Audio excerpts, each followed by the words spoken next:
Good Friday morning, everybody. Welcome to another live, fresh edition of Kiwanis Connects, rolling off the conveyor belt here at WWDBTV studios in the heart of Las Vegas, Nevada. That's right. We're here. You're there. We're all somewhere, I guess. Thank you for watching. Of course, joining me to my right in studio is a gentleman we had on about a month ago. Why is he here? I'll let Val talk about why we have our guests here. Governor Val is there. Frank Pizarro is here. We also have a guest who will be connecting. Ms. Riva Braun will be joining us momentarily. But thank you all for joining us, whether you're on Facebook, YouTube, downloadable apps, WWDBTV for Android, WWDBTV LV for your iPhones, or in about 72 hours, you can download our show on the WWDBTV network, which is available on Roku. Not only watch us, good morning, Herman, but there is many, many plethoras of shows with which you can watch from here, our network. Governor Val, how are you this morning? Yeah, many aloha. You got plethora in the first few minutes. Absolutely. And he said plethora, and I said it. I just said it again. That's four in about 60 seconds. So you're looking sharp over there. What's going on there, Governor? I love it.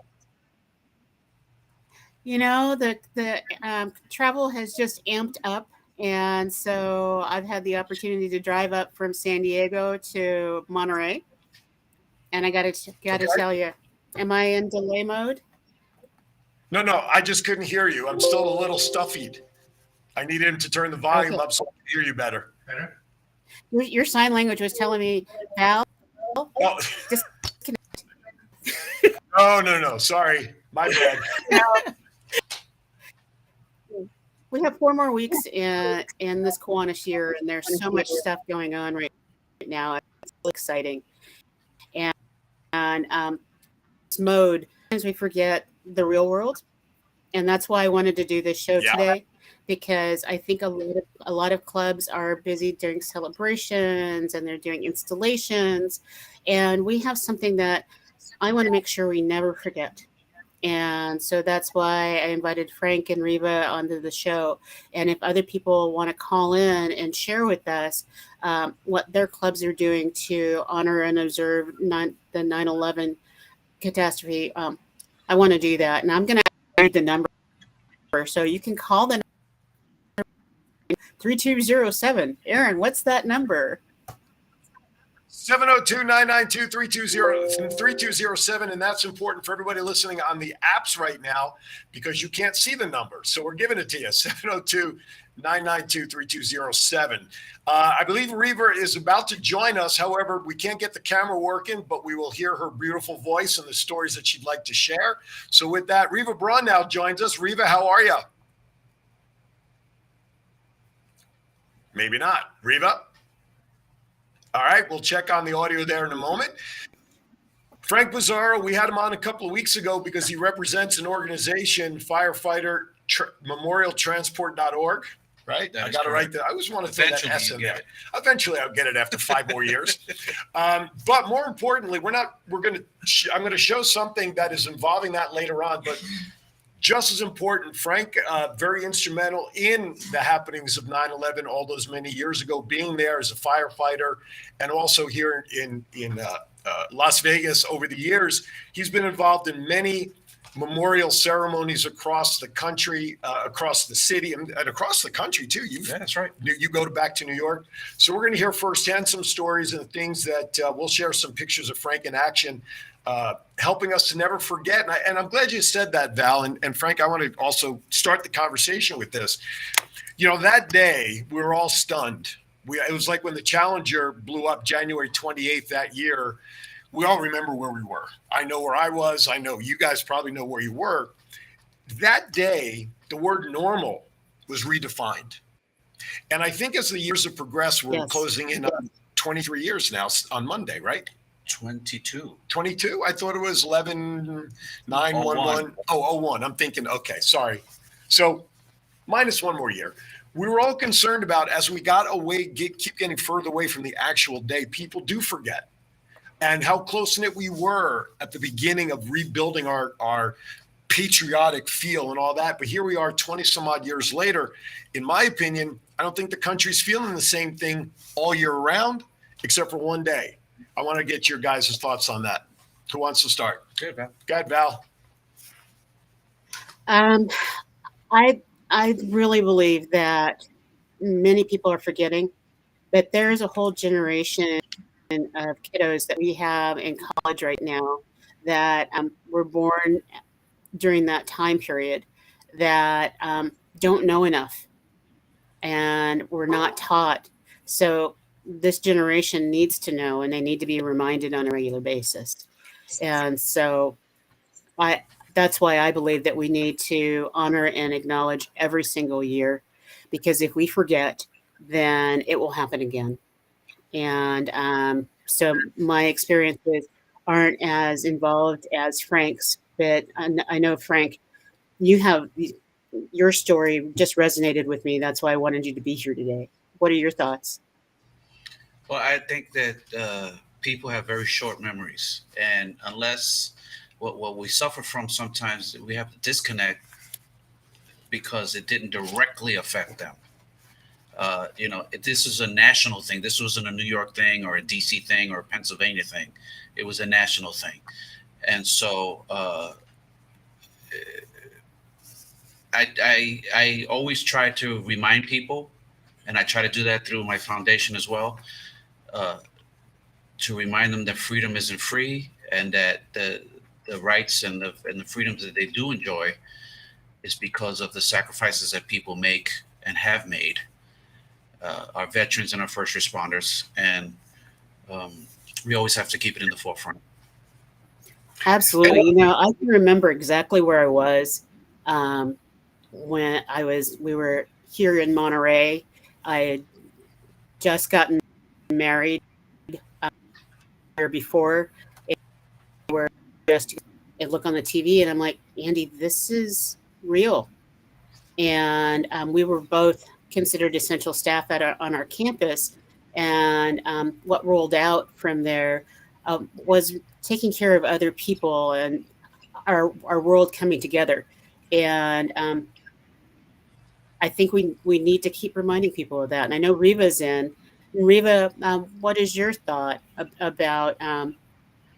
Aaron, can you rephrase the question? Because I'm not doing a good job. I'm a little emotional. That's okay. I just want to make sure. Reva, can you hear us? Good morning. Now we lost our audio after we had it before, which is unfortunate. Reva, one other option, if you want to call us direct in the studio, 702-992-3207. Call us in the studio so that you can join our conversation. It's there on the screen if we can't get the audio fixed. So the question is, it's been 20 odd years, 22 years, 21 years, 2001, 2020, 22 years. Yeah, I'm a math degree. Mhm. And do we still feel as patriotic today as we did when all this first happened? And I think if we were, many of the problems in today's country, at least for the United States, I don't think they would be as bad as they are in a lot of ways. I think what we need to learn how to do is use that same unified spirit that we have when a tragedy happens, Mm-hmm. and carry that throughout the year, every year. I mean, because it was amazing to. Yep. Right. Absolutely. You guys talked about where you were. I remember I had just gotten out of shower, got downstairs. My daughters were running around and turned the TV on, and I see the first plane hit. And I'm yelling up to my wife, who was still getting ready, coming out of the shower. And I said, babe, you're not going to believe what I just saw. And then within minutes, the second tower hit. My wife was on her way to her training, where after the towers came down, they got a call as essential personnel, like you were just talking about, Val. She had to turn around and go back up to school. She actually was stopped because she was rushing to get back to the school because she was going over the speed limit on these side roads to get back to the school. Police stopped her when she told her who and what she was. They reminded her to slow down, get to your school safely. And yeah, it's like the Challenger, man. I was at Penn State. I was having lunch at 11:30, whatever it was, a.m. Mhm. But how that happened. And we've had that sense of patriotism even with that. And like Frank said, patriotism gets heightened when certain events happen. Joining us on the telephone now, because for whatever the reason we can't get the internet working for her to be connect, Reva Braun joins us. Reva, good morning. Reva. Eva? Oh, there you are. You're very faint. How are you this morning? I know. Nothing is working for me this morning. This isn't a good thing. But so, now, in answer to your question, I agree with your college thoughts, but go back because I'm an elementary person lately. Our elementary school children know nothing. True. And that's the targeted area. They because absolutely. I know it's not in our history books. It's not being talked about. So when you see an elementary child, they don't understand any of this. They don't understand. They have no recollection. The younger parents, the college parents, are now becoming young parents, and they forget. And to me, as you know, this day is near and dear to my heart. And how do you tell people that in the world that we live in today? How do you explain this to children? We're at a loss. Is this something that should be in history books and taught to kids? Absolutely. Yeah. Absolutely. That would you, Reva? Absolutely. And I know Reva believes the same. And it's for me, what I believe is Kiwanis is that perfect opportunity to be able to get this message out and be able to honor it on a regular basis. One of the 6 objects of Kiwanis is patriotism. I agree with you on that. But it's not only Kiwanis' job; it's the community's job. We have to remind our schools to think about this. We somehow need to put this day in a history book so people do not forget. It needs to be. You know what the thing is? I work in an elementary school right now, and they teach math. We teach reading, writing, science. I'm in an art school, so they have time to go to different art programs within the school. But I don't see anything on anybody's schedule about history. Right? I mean, we used to have a class of history, right? That's how we learned about Independence Day and the Civil War and Lincoln being shot in World War I and II. I don't see history. Maybe it's under social studies, whenever they do that once a week. But teaching kids the history of our country, especially the ones that were not around when this happened and whatnot, I think it's important. Otherwise, it's going to get lost. And that's what's happening. It's a wise man once said, right? If we don't learn from history, we're doomed to repeat it. And what's happening is it's not being taught. So, unfortunately, little by little, it is being repeated. Did I lose you totally again? No, we have you, Reva. Okay. There's just a little delay with you on the phone. And I'm not sure if I'm hearing anything. So, you know what? Let's go backwards. All right. We'll be backwards this morning. Go ahead, Frank. Continue your thought. And that's really the crust of it. Is that it's we're starting to see the evil head rise up again because we haven't learned anything, and sometimes what people try to do is keep us ignorant to what has happened, so that way it's like new. But it's really up to us who have lived through a lot of those things, and our families and our grandparents and our parents have lived through those things, to do, unfortunately, the job that the schools are supposed to be doing, and informing and educating the younger generations as to what has happened and the results of what has happened and how has it affected our country. Well, and one of the things I realized in the curriculums that are out there, the curriculums are so outdated. And so people are learning about Mesopotamia and the Euphrates and those kind of things, but they're not learning about what is recent history. Right. They're not learning about what is our true history. I'm talking from forward. There are very few kids that even know who Mae Jemison is. And she is one of those amazing astronauts, the first African-American female astronaut. No one knows who she is because that's so recent. And you think about what we're doing now, they don't know about the Challenger. They don't know really what's going on. So they don't have the background to understand what's happening in the Ukraine. And they surely don't remember. I'm not sure anybody could tell you what bin Laden was caught and killed. Totally agree. And if I I said agree with 3 that. and 4, yeah. And I think that's the history that the kids need to know. What I want to do at this point is let's step aside for our first break. We're still working on Reva's connection here. Reva tried, I don't know, I hope Reva can hear me, but it looks like she's trying to connect via the video link. That's fine, but she can't be on the phone at the same time. Otherwise, we'll get terrible. Oh, you did? Okay.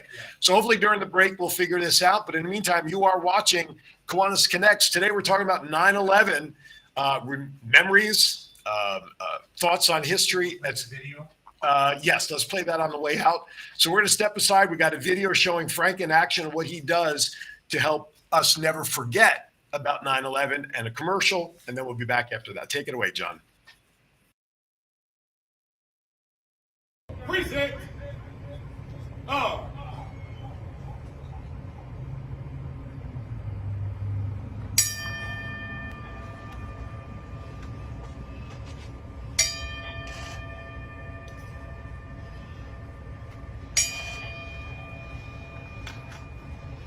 Actually, the 20th year is more powerful to me than, every year it gets more and more powerful.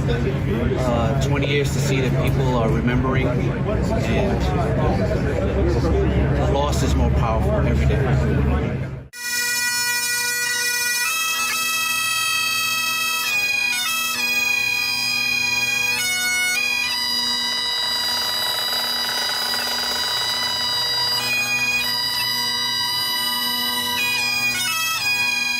For all of us, the memories of that horrific day are burned into our brains and minds. Ghastly visions never to be forgotten, of loss so enormous as to be truly incredulous. Today, those images remain so unwaveringly raw.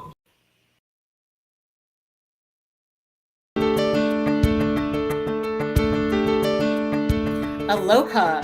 I am so glad to be able to invite you to Kiwanis Connects on WWDBTV because we have some fascinating shows going on. And so join us on Fridays at 9 a.m. And if you can't join us then, look at all the different links of where you can find us to see the different amazing shows that I do with Aaron and all the crew at WWDBTV.com. Thank you, Governor Val, for that great message. Good morning, everybody. I'm Aaron Phillips, co-host of Kiwanis Connects with Governor Val, and this message is for all of you great lieutenant governors here in the Cal Neva District. As a reminder, we created a Kiwanis commercial that is dedicated to the clubs here in the Cal Neva District. You've seen it talked about, you've seen it on the show, and on the heels of a recent episode where we talked about branding, a commercial we think is a pretty good tool for you all to have. Now, I want to remind everybody, and there are two options that you can take advantage of. Number one, you could take the existing commercial and simply brand it with your club's information at the end of the message. That's $75 to make that edit. Real simple, and contributions do go to Governor Val Direct to maintain the popular Kiwanis Connect show. Now, if you'd like something a little more detailed and customized with your club specific and pictures and everything that's going on, well, we can do that too. There's three options there. For a 30-second commercial, it's $200. 60-second commercial is $250. And if you'd like 90 seconds to deliver the message, that's only $300. All the work is done here at Worldwide Digital Broadcasting Studios with your support. And reach out to me and I can give you all that information. Email me at KiwanisConnectsInfo@gmail.com. That's KiwanisConnectsInfo@gmail.com. Continued success for the rest of this administrative year and the future for your clubs, and I look forward to seeing you all at the District Convention in August. Thank you, Lieutenant Governors. We appreciate your time and effort.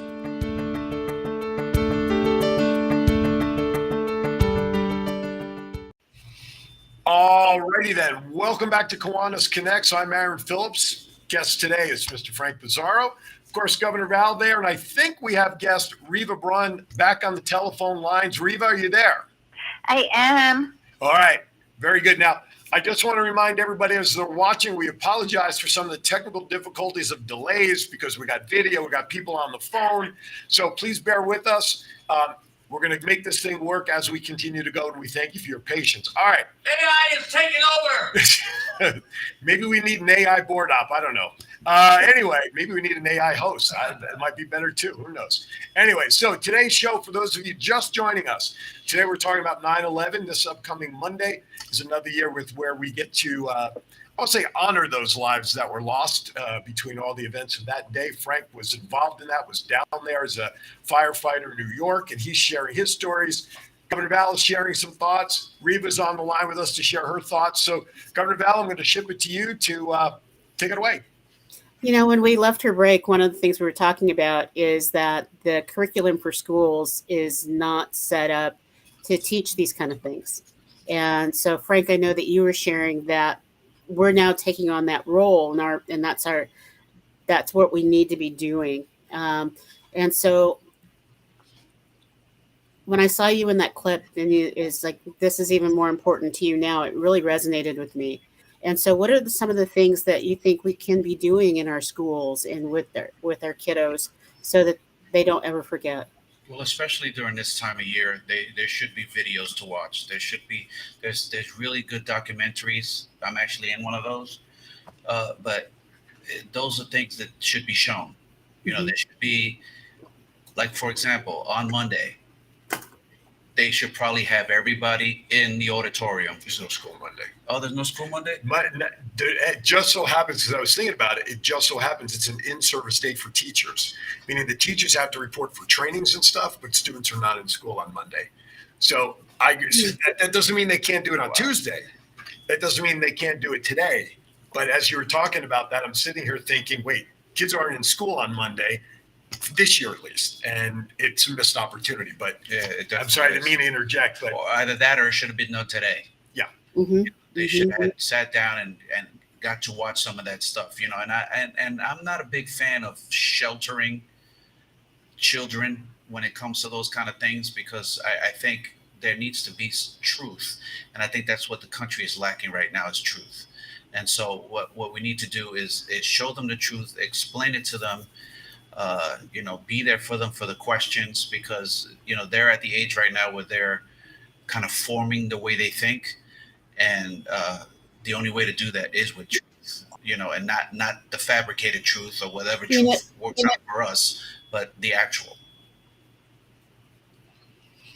Reba, You your know, thoughts. and it really plays back to in the 50s and 60s. Oh, sorry. No, that's I wanted Reba to chime in on this, on that thought before we move forward. Mm-hmm. Reba? Oh, So- absolutely. My thoughts are very clear. We need to rewrite our history books. We need to not only include this day, but Vietnam and everything else that happened since Vietnam. Our young children just don't understand history. They're taught prior to and nothing else. And this is an important part of our history. If you go through the airport now, it's totally different than when I was a child. If you go into certain areas, it's different, and children don't understand why. Young adults don't remember why. This has to be put in history books of what happened. And to me, it's very clear. The same thing with Vietnam. People don't understand why some of our vets are so angry, why they are homeless, why they don't want to do with society. And we don't teach them anything. We don't explain to them. So I think history books need to be rewritten and include many important factors in my life, in our life, our generation, that our young children are just not being taught. Go ahead, Val. I totally resonate with you, Reva, on that. And I believe that that's where we need to step in. We have and access to teach, able to start getting that messaging out. We also need to think about who's writing the books.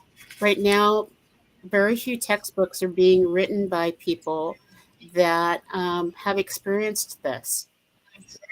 You know, it's like I look at you, Frank, and I go, that's a lot of work on your shoulders, but have you ever thought about writing chapters that can be put out in history books? I'd be honored to do so. Because like I said earlier, I'm a big stickler for the truth. So, I mean, the truth is not always pretty, and it's not always What something I think what we need to do. But it's I think what we need to do is connect you up with our buddy in Noah's Ark Publications. He does a lot of children's books. And so that would be Laval Bell. He was a guest of ours early on. And I think putting out a history book series for kids that tell these kind of stories would be phenomenal. Absolutely phenomenal. So Laval, if you're out there watching today, or because I know you want later on Roku, we need to start publishing this book. I just put his name in the chat room comments, so he got tagged in this. So hopefully it'll be easier for him to pick up the conversation. And the great thing about having Frank be involved in a project like that is he was there. You know, this would be like Neil Armstrong writing a book about stepping on the moon, you know, flying to the moon, you know? So Frank can give a perspective along with the many thousands of first responders and the citizens that were there to help. But it would be different if I were to write it. I have a very different perspective than someone who watched it on TV, but you were there. Sure. And can write it. And that is a perspective that very few can share to teach our generations to come as part of this as history. So I think that would be a great idea. Or we get it into VOOC. Want to go down? Go ahead, Riva, go ahead. So I think I need to explain something. I am married to a New York City retired cop. He was there. That was his duty for a year and a half. There you go. And we were at the scene. We had to go down. So the memories are very clear in my family's head of what went on that day. Not only that day, but the lives after. And how it affected some of our students, because I taught in New York. And many of our students lost families. And Dal asked me a few days ago, what can our clubs do? My first thought, Valerie, is take a first responder out to breakfast that morning and thank him along with some of our vets. Because without our first responders and our veterans and our active military, we would not have survived that day. We would not have survived the months to come. And they need to be thanked every day of the year for their service to their community and to the country. We just need to sit and talk about what our thoughts are, where we were, what our thoughts were then, and what are our thoughts today? Do we remember anything? Do we still honor?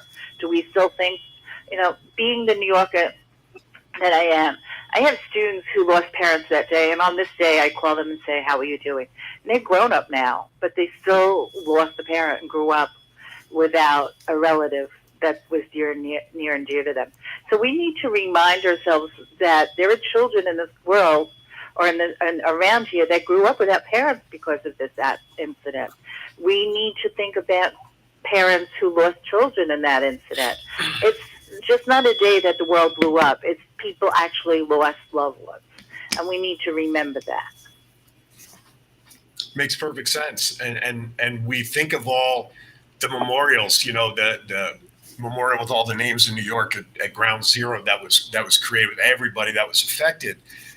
But I think one thing, Riva, and we're all talking about it, is we need to figure out a way to never forget on a daily basis. And I think that's what's happening. I think that's our topic of conversation, is that I look at things differently now, but I try not to forget. And I'm not perfect at it. Should I do this? Should I do that? Most of the time I remember what happened, especially when like was talked about going through an airport now. You know, do you have the TSA pre-check? You want to make it easier. You know, you got to strip down to your shoes and normal life had changed. And when we try to do something that was different back then before the incident, and we can't do that now, that should be the reminder where we are because of that incident and support each other. It's like I say at the end of every show, right? My sign-off line, be kind to everybody. Why? Because we're all we got. And if we're not kind to each other, we ain't got nothing. So whether it's thanking a Vietnam vet, thanking a first responder, whatever it is, remembering those 3,000 plus lives that were lost that day.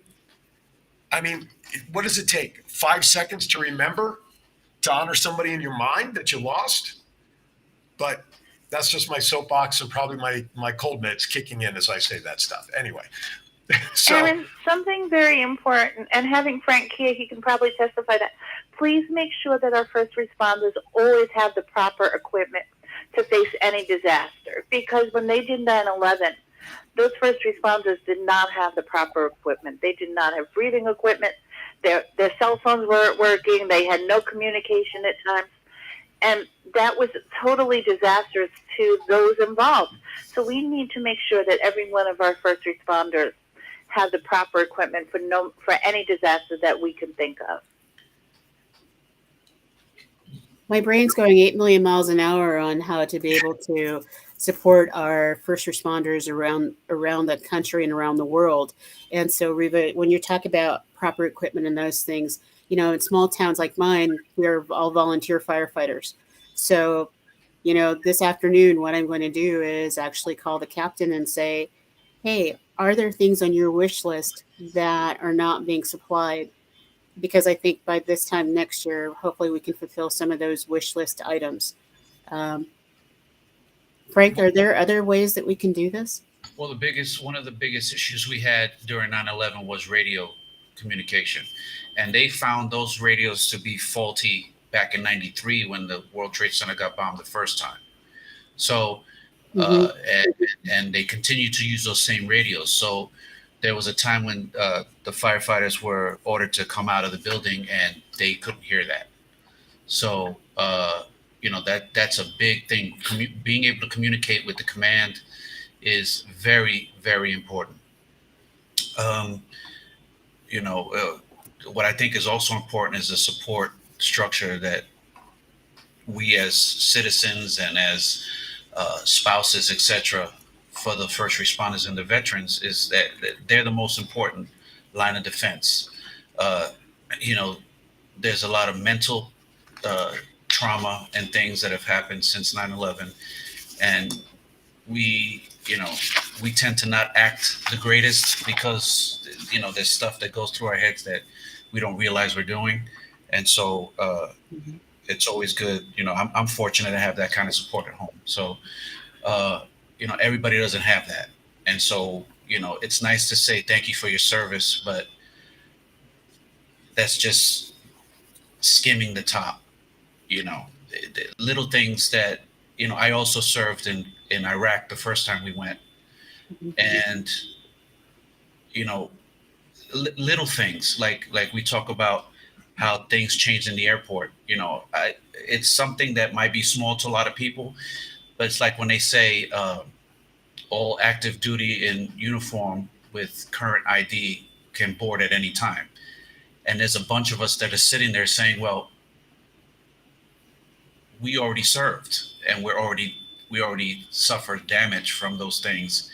How is our service, for those of us who actually served in battle, less valuable than those who are currently on, who have yet to see any conflict? So it's those kind of things that big imbalance. You know, there's a big imbalance. There's a disconnect, and like I said, things affect people as it affects them directly. And there was a time during the first 6 months after 9/11 that if you were a cop or a fireman and you went out to dinner and somebody saw you, there was no way you were going to pay for a meal. You know, I would go to pay the meal and they say, well, it's already been taken care of. 6 months after that, we were already getting the finger because we were making too much noise with the sirens going down the street. So these are the kind of things, you know, and then you have people in different parts of the country who tend to either protect themselves or just don't want to be involved, who say, well, that was a New York thing and that happened there. You know, it's like the shooting that happened here on October 1st. You know, it would be really easy to say, well, it's too bad for Nevada, but it's not. These are things that are happening around the country, and the memories and the recollections are very, you know, involvement specific, or what what affects them. And so we say never forget, but it has to be something that there has to be more awareness to it. It's not just, well, it's 9/11 time, we feel sorry, we do some events, we satisfy our need to honor, and then we go on and we make out like, okay, well, next year we'll do this again. Almost like a holiday. It's a holiday, yeah. It's like a holiday, you know, and people have problems with that too. They say it's we're having a celebration for now. It's not. We're honoring. It's a solemn time. It's a memorial. It's a memorial. It's something that, and we talk about the history books, right? I went to school and I learned about Washington, and we got all the way up to the Declaration of Independence, and we got to stuff like that. But, what happened to Martin Luther King and Kennedy and Malcolm X and all this and the shuttle and 9/11 and all the things that happen now. And I mean, we don't even go further back. Like we'll go into the what built this country. But what about the sacrifices of the people that were shipped here from Africa, who actually had a big part of building this country? But we don't want to talk about that, because what we have a problem in this country is we don't have shame, we have pride. And so what happens is we're too proud to say that we did something wrong and that we shouldn't have done that way, or that we continue to treat people that way. I come from New York, and it's I didn't have to deal with that. I come from a big city where everybody's together and everybody's doing everything together. And most big cities are like that, because you have to deal with everybody. But then when you get outside of those big cities, it's almost like a disconnect of you shouldn't see a Black or Hispanic or a person of color, Asian or otherwise, and be wowed by, oh my God, that person is different. Why is being different an issue? Why is that a thing? And so these are the kind of things that I think that we're doing ourselves a big disservice, and we try to ignore the 800-pound elephant in the room. Yeah, exactly. And it's just ignoring the issue doesn't make the issue go away. Right. And then you have people who and then we get into the, I can ramble, so I'm sorry. I know, that's all right. We get into the us and them, and I think we need to go back to, and it's unfortunate that maybe there needs to be another tragedy for us to say, you know what, let's put all that stuff aside and let's say we're going to be we again. Yeah. We the people, right? We the people. Not you the people. I rather, I'm the kind of person, I was raised in a generation where you manned up and you said, well, maybe I was wrong. Mm-hmm. I don't have to win this one. Right. Maybe you're winning this one because yours is a better solution. So I don't have to win. I just have to make sure that everybody's good. And until we all get into the mentality that everybody needs to be okay, and it's not just about what's good for me, because I can't ignore that you have bad behavior because what you do for me benefits me if it's hurting the next guy. So I want to just bring up the comment that was just put in. It looks like from one of our administrators who helps manage our Facebook page. It says, my thoughts. I was alive and watching from California. I remember where I was and what I was doing. For those who know where they were when JFK was shot, that's another situation. It is similar. They won't forget that day either. We should remember with all due respect, and for all those who were affected. Thank you for doing the show today. Never forget. The little things. There's a national company, Subway shop, not Subway, but if you switch house fire around, you know who I'm talking about. Proceeds of what they do go to the firefighters for equipment and all of that. When I was back east in the middle of July, one of the New York fire stations downtown by Times Square, they were out front selling shirts to raise money for the house. Mm-hmm. Guess what? I came on with two, because then that Sunday I went down the shore and the Ocean County Fire Department was raising money for them as well. So it doesn't sound like much. They were $20 shirts, but if that $20 goes into a pile to help for better communication equipment, great. That's what we need to do. I'm going to step aside for our last break. We'll get Reva's thoughts on all of this, find out where these two guys, Reva and Frank, were in New York. They could have been neighbors for all we know. I was over on the other side of the water, so I don't know where New York is. But anyway, thank you for watching a very special Kiwanis Connects. We got Travel with Val coming up. Bad dad jokes. We're going to wrap up 9/11, some more stuff. We'll be right back. International is a global community of clubs, members, and partners dedicated to improving the lives of children, one community at a time. Today, we stand with more than 550,000 members, from K-Kids to Key Club to Kiwanis, for all ages and over 80 countries around the world. Each community has different needs, and Kiwanis empowers members to pursue creative ways to serve the needs of children, such as fighting hunger, improving literacy, and offering guidance. Kiwanis clubs host nearly 150,000 service projects each year. For more information, visit www.kiwanis.org. Hi there, I'm Darth Vader. I am not your father. Anyway, welcome back to Kiwanis Connects. Aaron Phillips, Frank Pizarro, Reva Braun on the phone with us. Of course, Governor Val there, up there, smiling as always on the day that we're having the con. By the way, love that picture behind you, Val. Talk about what that is behind you there. Well, one of my friends, Ed Cisneros, does a lot of 9/11 first responder bring home, his main project. And for 9/11, he had, in the celebration for the 20th year, he had a number of artists do some commissions of different art and as a fundraiser. And so I won this one. I don't think I legitimately won. I think Ed just really wanted me to have it. Don't tell anybody. But I have it up in our shared office every day. And so when I come into my office, I look at that. And so I never forget. I remember, and first responders and our patriots are at the top of my list. Can you just grab that, bring that a little closer to the camera? While you do that, Val, if you can, just bring that. I want to mention that the Kiwanis Club of Burbank on October 15th is having a family fun day and golf ball drop, not a cough drop. No. Golf ball drop. There's a closer picture. I love that picture, the American flag, the eagle, and of course, the picture of the firefighter. You got an Army person saluting. That's a great picture. This is on October 15th. This is for their foundation. They raise funds for, of course, scholarships, Key Club, art, music, Burbank singing, scholarship programs.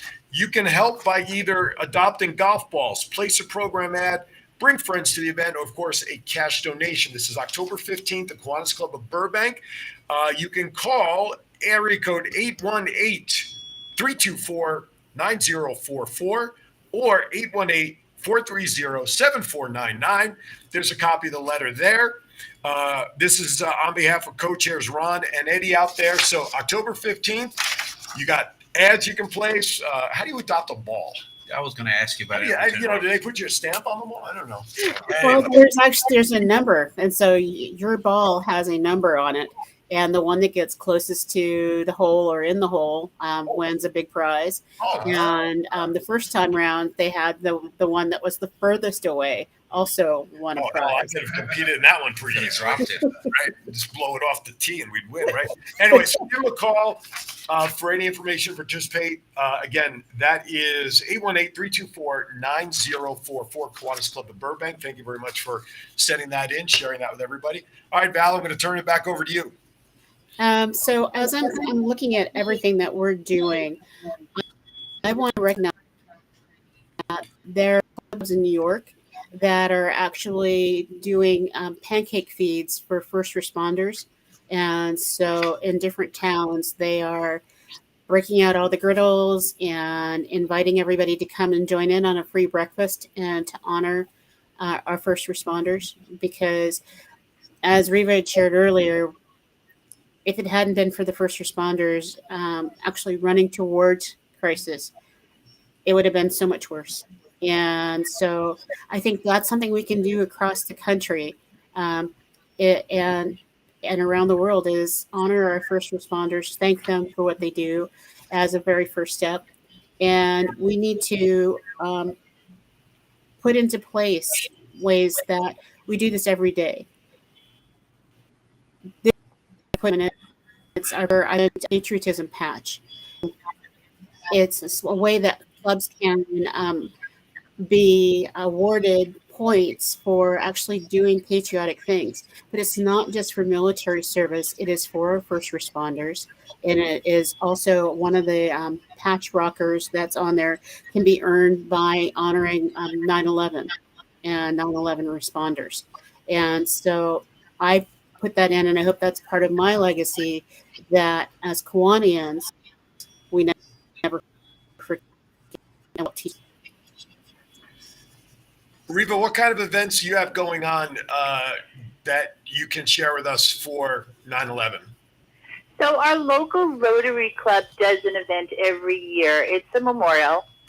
People just get together and talk about their thoughts of where they were, what happened, and their feelings today. And this year I'm getting brave enough that I'm going to speak on behalf of all the fallen heroes that day and how we need to remember what happened and honor them. And not only honor them, but honor their families, because as the wife of a police officer, life was not easy when he was on the force. And we need to recognize that the families of those officers and first responders suffered as much as they did. It's a tough life being married to a first responder. Absolutely. It's funny as you said that. I don't know if you can see, Frank just turned to his left because his beautiful bride is off camera here to our left, and he looked right. And I didn't want to turn around and see what her reaction was, but I saw him turn, and I'm sure it was one of mutual, like, damn, she's right, guy. You know what I'm saying? So it's kind of interesting that I saw that. We do need to do something. We think about our first responders and our military, but we very rarely think of those they left behind when they went out. Children, mothers, wives. It's not an easy life because you never know when that call is going to come and if they're going to come back from that call. When Kenny was first called in as a first responder to 9/11, had no idea what he was walking into, no idea what his health would be like 10 years later, and if he would still even be alive. And it's a tough life. It's something that, they want to do, and parents and wives have to be tough enough to take the consequences on that. And it's a decision by first responders and military personnel to do that, to take that risk, to provide a better life for those left behind. And what's the old saying? And if I get it wrong, please correct me. Freedom's not free. There is a cost, right? Mm-hmm. And you're right, Reva. Thinking about, will your spouse come home that night when he's running into the fire or the danger or, a robbery or whatever the situation is to support? Frank was military and firefighter, military. How long were you in the military? I did 1 tour, 4 years. 4 years. And then firefighter for how long? 22. So that's 26 years that Frank put his life in a position where his family was rolling the dice that, hey, they would at least see him or hear from him at the end of a workday. I can't imagine that, because sometimes I worry about driving my house to work and getting there safely and getting home because of all the craziness on the road nowadays. So, that takes something special, in my opinion. So anyway, that's real quickly on a lighter note. Reva, what part of New York were you from? Actually, I was born in this city. So was Kenny. We both he came from the Bronx, I came from Upper Manhattan. But when this happened, we lived in Rockland, which is about an hour away from the site itself. Okay. So, yeah, but we were both born within the city limits. And what part of New York were you? I lived on the Upper East Side. Upper East Side. I was just wondering if they were neighbors. That's really your. So where on the Upper East Side? What's that? I was between Park and Lexington at up there hundreds. Okay. Because I lived in Dyckman Street. Now, Dyckman, you were up in Inwood, up that way. Up in Inwood. I'm an Inwood girl. There you see? Small world, ladies and gentlemen. Small world. And Frank, thank you for your service. From the bottom of my heart, I do appreciate everything. Absolutely. You guys too. Chief is in the house. It's Thomas Glenn, my co-host on Thoughts Count Anywhere, also Navy man. You should see what it's like in this studio on Saturdays between him and John as a Marine. My goodness gracious, I got to head for the hills. Anyway, so we are safe in this studio. I got a firefighter, military. I got military over there. It's crazy. Anyway, listen, this is an emotional show on a lot of fronts. And if anybody watching this live or later on to go back and watch it, I think the thing that we need to do is figure out a way in our own lives what we can do on a regular basis to honor and remember and never forget. I mean, that's just a simple thought. Val? Well, I think Douglas put a really interesting quote in the chat, and he says, as a past first responder, I think that's what he was meant, and a volunteer firefighter. We experience all kinds of things. Because I was actually a volunteer firefighter and in Stony Brook on Long Island. Oh, And so I have all my training, and I've posted a picture on Kiwanis Connect of my training times. But you always are always thinking about the other people and who you can help. You don't think about your own life, and sometimes you don't think about your own family, because you can imagine what would happen if you didn't help others. And so I look at you, Frank, and I'm so glad we're going to be a part of the same club, because I think what we will be able to do with your experiences and foundation, and Aaron's ability and John's ability, we're going to make sure that our kids never forget. And so, what thank club you. is he a member of? Let's get on the note there. You tried to slide that under there. What club is Frank officially a member of? That he wants to be a part of our downtown Las Vegas club. And so my hope is Sunday we will make that happen. So absolutely. Just remember who the But, referral Kiwanis. I think That's all I that, want. all All right. the kudos into in my land in the Kiwanis world. So thank you. That was for you, by the way, not for me. I got thanked enough with a hug every once in a while. Anyway, listen, we got about 8 minutes left. I want to give Reva. Oh, wait a minute. Chief, 27 years and proud of it. Would do it again in a heartbeat. You assume the watch work day to day and retire. Then the youngsters assume the watch. It carries on, my friends. That's Chief, as we lovingly know him, Thomas Glenn. Proud friend of mine, and great thoughts in there. You're just passing the baton of service. All right. I want to give Reva a chance to have some final thoughts before we say goodbye to her, and then we'll move on to Val on the road, dad jokes, and a goodbye for the day. So, Reva, will give you final thoughts on this. I think we need to teach our young children to respect the man in blue and honor them. And when they're doing a fundraiser, please give from the bottom of your heart, because it's important. And always thank either a first responder or a vet. We need to recognize the sacrifices they do. And our young children are not being taught that. For some reason, the world has turned around, and we need to go back to basics and respect and honor. Right on. Thank you, Reva, so much for joining us and sharing your thoughts with us today on sharing those thoughts. Monday will be an emotional day for a lot of people around the country, and we thank you for taking time with us today. Thank you. What are you doing? Thank you so much for having me. All right. Thank you, Reva. Okay, bye. Bye-bye. All right. Real quickly, before we go to Val on the road, I want to give a quick plug on the nonprofit. All right. So when I moved out here to Las Vegas, I started a foundation called Firefighter Memorial Transport.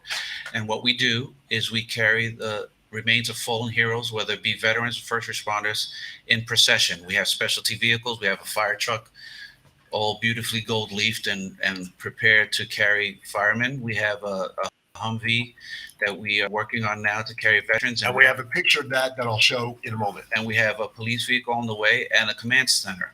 And what we do is we raise the funds to honor those who have fallen, no matter where they come from. We also give scholarships to their children. We provide clothing and food and those kind of things for the community and support.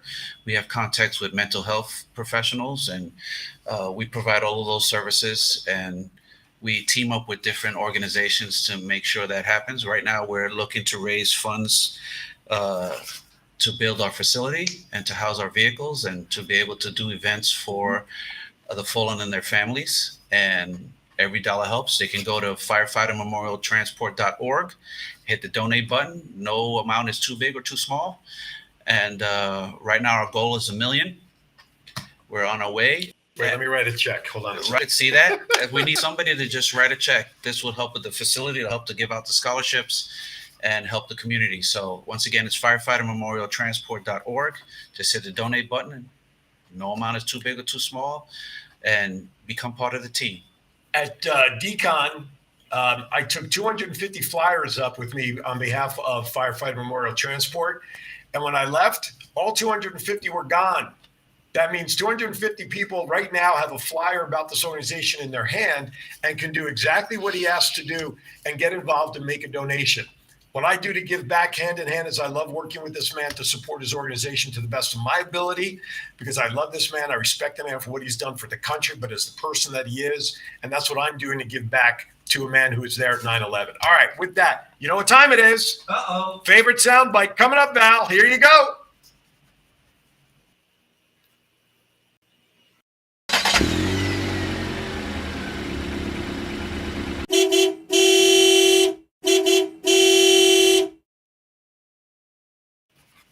All right, Val, Oh take it away. my goodness.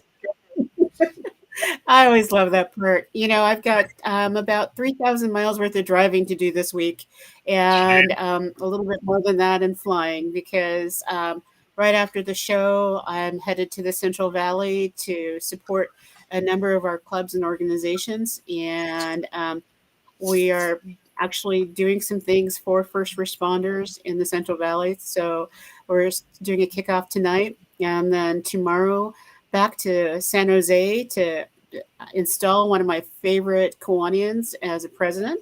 So not you, Aaron, but Kathy Tran and the Young Professionals Club that focus in on kids and youth support services in San Jose. Then I'm coming to Vegas on Sunday. That's for last. So all of you who are watching, I really want you to show up and be a part of our club opening and our governor visit, because I think Sunday's going to be that magic day. We need to make it happen. And beyond that, next week I'm in Yucca Valley, Indio, San Diego, and back up to Turlock and Greenfield. And I'll end up on Friday, hopefully somewhere where I have connectivity. That's always the gamble. That's all right. Yeah. That's all right. When you took your term over October 1st, did Andy, I'm sure he did, or I would hope he did he happen to jot down what the number of miles on the car was October 1st? So that come September 30th, whatever the last number is, and you guys can actually figure out how much driving miles you put on your car? That's too scary. Actually, on the first car we did, and now on the second, yeah. So we have made note of all of that, and so gotcha. Yeah, I actually lost one to the Subaru. Oh no. We got about a minute and a half left, so real quickly, I want to thank Reva Braun for joining us. Of course, the man to my right, who I love absolutely dearly and proud to call a friend, Mr. Frank Pizarro. Actually, I love his wife more, but she's off camera. She won't let me put her on camera. So anyway, but she's laughing. That's a good thing. But you know what time it is, Val? It's time for me to send you off with a smile and laughter. Why? Because it's time for some bad dad jokes. That's right. No! I know. John is like, no, he wants to cut my mic off, but because Val loves these so much, she's going to hear it anyway. All right, here's number one. You ready? What do you call a bear with no teeth? What do you call a bear with no teeth? Skinny. A gummy bear. Anyway. By the way, did you see Chief's last message to you there, Mr. John? Yeah, it's on. What's up, Jarhead? He said. All right, number two. I don't talk to squids. What? Easy. Why do ghosts ride elevators? Because it lifts their spirits. Oh, I even got laughter from Frank's wife over here. She liked the second one, though. She tried to. Yeah. Well, both Valeries are going to love this last one. Man. Val, this last one is in honor of our club, like Literacy Club, and all the clubs that get involved with books for kids. What's the best way to catch a school of fish? You catch them with bookworms. Come on now, that was set up for you by talking literacy. Come on now. Oh, I'm getting booed over here. But look, she's falling off her chair. All right, that's it. Read the screen. Let me see. John, turn the listen, Steve. Makes Governor Val laugh like this and brings a smile to her day, then it's worth every ridicule that I get for these jokes. So anyway, listen, everybody, thank you so much for watching for us, which has been a special show talking about 9/11. So, Frank, I'm going to ask you for your final thoughts before we throw it to Val. Just honor our veterans and our first responders every day, not just on Veterans Day or Memorial Day, on 9/11. Remember, every time you see them, that you're being able to do what you do because of everything that they did. Amen. John, since you are military as well, do you want to give a final thought on something like this? I'm almost afraid to. Oh, Typical Marine.